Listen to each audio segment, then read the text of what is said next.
Hadi güle güle.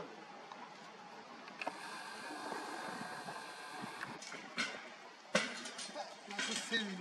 Hürriyet var ya, hürriyet.